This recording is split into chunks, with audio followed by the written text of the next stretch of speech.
The perfect person to take over the company was Kathy. It was just such a perfect fit. In 2012, Kathleen Kennedy rose from co-chairman to chairwoman, president of Lucasfilm, and Lucasfilm forever transformed from his films to her films, her stories, Kathleen's heroes. Here is how one bright woman brought incredible success to Disney and changed the entertainment landscape forever.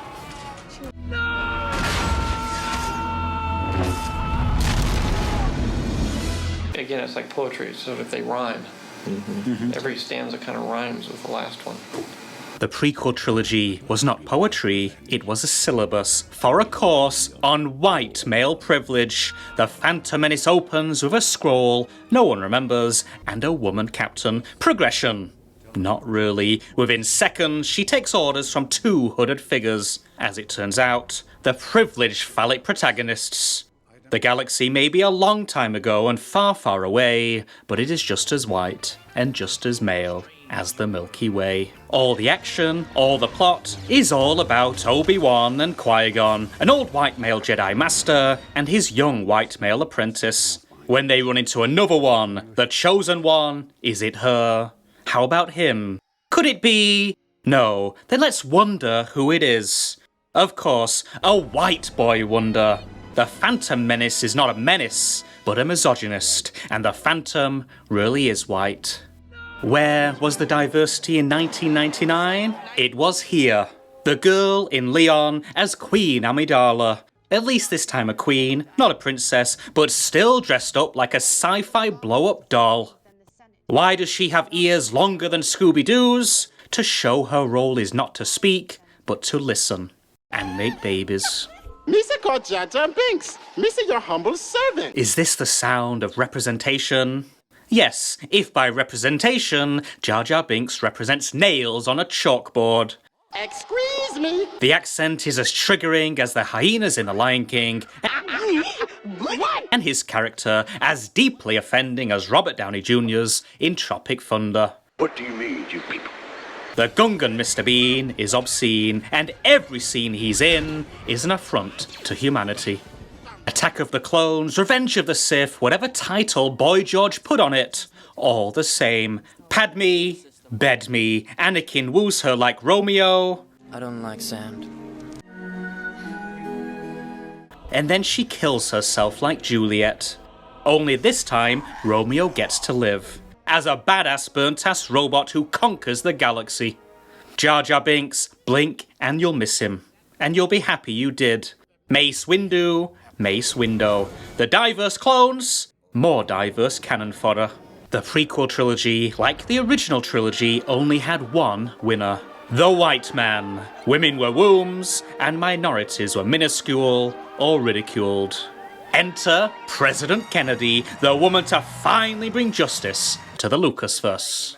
She had one mission statement. Strong females. And the way to do that? To bring in Daisy Ridley and make her such a powerful female presence. Rey was the way, and Also, diversity was really important to us. The Force Awakens is the forced agenda. We wanted the cast to look like the audience today. I got a bad feeling about this.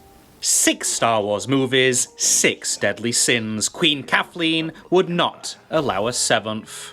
2015 marked a new dawn, a new day, a new cast of characters to take the franchise into the light and do what's right. Han, Luke and Leia, meet Rey, Finn and Poe. Star Wars, the next generation, is next level, and the level is Rainbow Road. The shining star is no longer a boy with a dream on Tatooine, but a woman scavenging junk on Jakku. The overpowered orphan deserts the desert and becomes a leader, fighter, pilot, and fearsome force user. The star of Star Wars is finally a strong, independent woman like Kathleen. Ever wondered what is under a stormtrooper's bonnet? The answer is Finn, a stormtrooper reject, now routinely rejected by Rey. He tags along like Scrappy-Doo before ending the movie in a coma. No one gets in the way of Rey. Han stand-in Poe, Joe Bloggs, ace fighter pilot. He's not quite Han, he's half Cuban, half Guatemalan, but he is still a man. The originals, the prequels, whiter than a ski trip to Aspen, and more male than an NCAA championship. The newquels, forced diversity awakens. Fear not, straight white males, for Kathleen's Galaxy does feature a classic character from the patriarchal canon. Han Solo, Chewbacca in tow. His role is to assist Rey on her hero journey and get chopped in half by his son, the villain. A white male villain, for in the era of enlightenment, the bad guy must still be a guy, and preferably a white guy. Kylo Ren fits the bill as an incel Darth Vader wannabe who, despite his years of training in the ways of the Force, can find no way past Rey, who hasn't even trained for a day. No man, no matter his plan, his power, or his parent, is a match for the power of woman. Who is the supreme leader? The new Dark Overlord pulling the strings? Another white male villain, whiter than vanilla ice. The Force Awakens was not just a new hope, but a new blueprint, a rainbow print for the future of cinema. Diverse heroes led by strong women, and white male villains led by old white men. Star Wars Episode 7 hit the jackpot, $2 billion at the box office, and 93% on the Rotten Tomato meter. The success was incredible. Rogue One soon follows, a prequel to A New Hope. It tells the story of a band of brothers led by a sister, Jyn Erso. Unlike Rey, she's not the best at everything. She's not the best at anything. She's just a damn fine woman martyring for a worthy cause, stealing the Death Star plans to thwart the Empire. Some may say Rogue One was a misstep. Jyn was a woman with weakness, but Kathleen knew better. She was an heroic leader of men and the catalyst for the downfall of tyranny. A woman built in Kathleen's own image. Another incredible success for President Kennedy. In 2017, all eyes were on The Last Jedi. How could Episode 8 possibly follow up a movie as awakening as The Force Awakens? We set the scene by joining Rey again, handing Luke his lightsaber. It's fantastic to see these new characters come along and so many great women. The answer was more of the same. Kill off more white male heroes. Han was chop suey, now Luke is a loopy old man. The lightsaber that befell an empire falls off a cliff. The New Hope is a miserable old misogynist who refuses to train a woman. When he does, he is bedazzled by her forceful beauty and goes on a solo mission against Ben Solo, only to become stardust. Sorry, Luke, your time in the sun is over. It's time to shine a ray of light on women like Rey. Admiral Holdo says no to the Poe show. You're impulsive, dangerous, so stick to your post and follow my orders. And inflicts a devastating blow on the First Order with the lethal Holdo maneuver. General Leia is back, and she comes back from the dead in a move that shows women are out of the fridge. Rose is a mean mechanic and superhero starfighter who saves Finn from finishing, and is the one to move in for the kiss.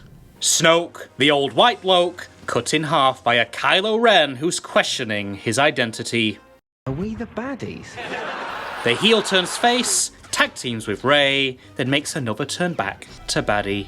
Son of a bitch, I don't believe this! The last moments of The Last Jedi, eerily familiar. Rey, divine, everyone else diverse, dead, or dreaming of a different galaxy. Like Snoke, Episode 8's box office was cut in half. Almost $1 billion less at the box office, but the response from critics was phenomenal. 91% on the tomato meter.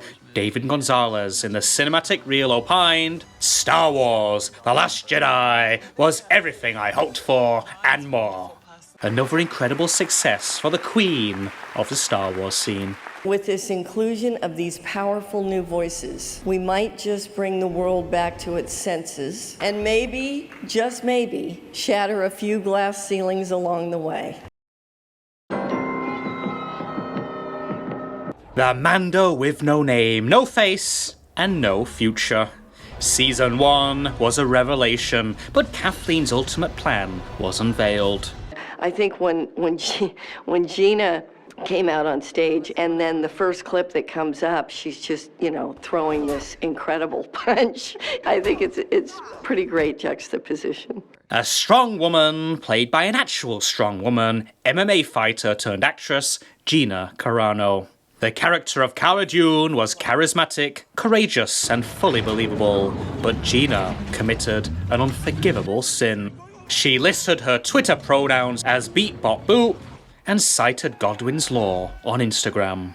Saint Kathleen was left with no choice.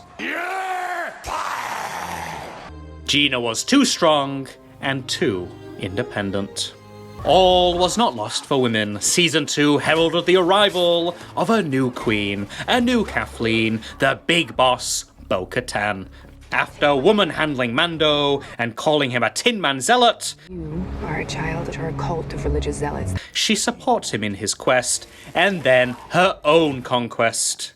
Season 3, who is he? Mando doesn't take a backseat, he's in the trunk. Bo-Katan has the keys to the Mandalorian, and the once star of the show has nowhere to go. Yet more incredible success for the George successor. Before the rise of Skywalker, Star Wars faced questions. Does Rey have a weakness? I don't really believe in weaknesses in people. Okay.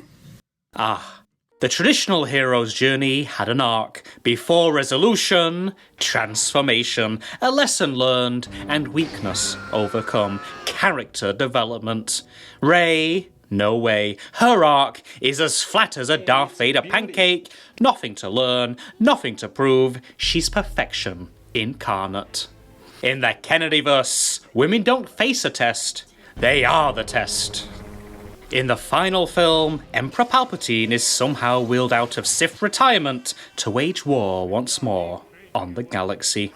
If he thought he stood a chance against Luke, one suspects he may now have cataracts in both eyes, for he surely should have seen no way through Rey. She gives Kylo a whipping, a kissing, then turns her attention to destroying the insidious Darth. In a shocking twist, Rey is revealed to be none other than Palpatine's granddaughter.